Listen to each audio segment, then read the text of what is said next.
story is an empowering message about taking control of your life, which is best reflected in Guy and Millie's storylines. Can you explain why that was important to you and Shawn?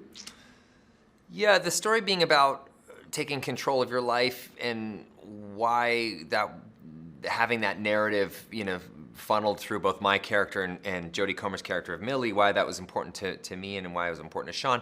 I think most people can, at certain points in their lives, look around and kind of pinch themselves and think, am I living in some kind of simulation here? Like, is this all for real?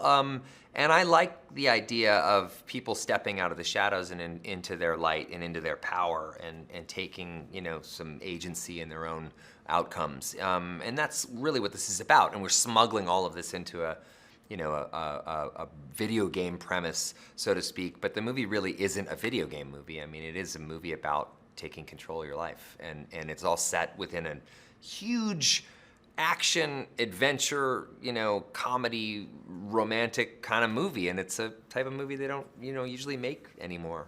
These are, everything is a sequel or everything is based on a comic book or IP. So for us, it was really important to make a wholly original blockbuster summer film. Great. Why is this movie so relevant to our world today? So the question is why is the movie so relevant to our world today? I think a lot of people feel like their daily lives. I mean, while these are obviously not, I'm not being literal with this, a lot of people sometimes feel like they've spent their day being shot, stabbed, run over, smashed in the face and stripped of their dignity. And that's kind of what happens with NPCs in this movie. And NPCs means non-playable character. Basically a background character, an expendable character that is just designed or used for, violence or your own kind of weird, idea of kicks.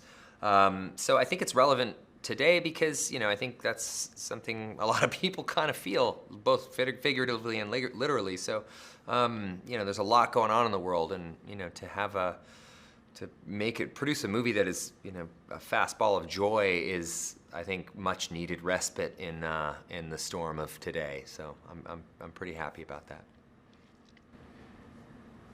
Great answer. Let's talk about the blue shirt. What does it symbolize? And can you explain its significance to someone who hasn't seen the film?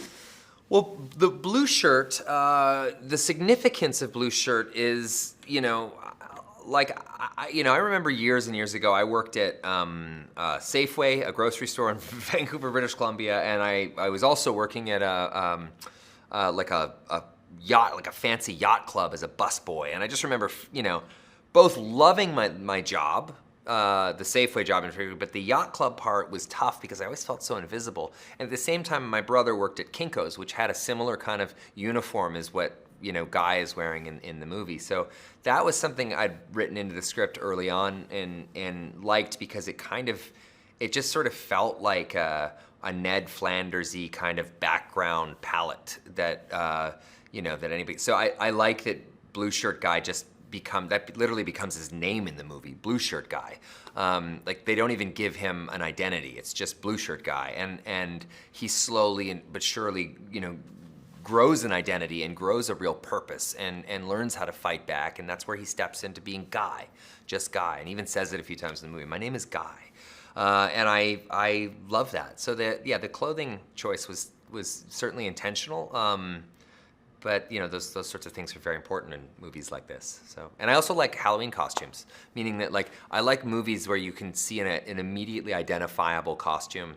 And the following Halloween, if you see somebody dressed in that, you're like, oh, that's from the movie, blah, blah, blah. So that's part of it too, is I like that it was immediately identifiable as Guy from our movie. How excited are you for the audiences to finally be able to see Free Guy on the big screen in theaters, no less? Why is that so important for this film? Well, as somebody who, grew up adoring and loving going to theaters and watching movies and having that communal experience, I still love it. I got to screen Free Guy in Boston a couple of weeks ago and watch it with, a theater filled with people, and it was just such a wonderful communal experience. It's also so like contagious to like, you know, enjoy that laughter, that sort of you sort of, when someone else laughs, you laugh along with them, and I don't know, there's something about that community experience that I will always love. So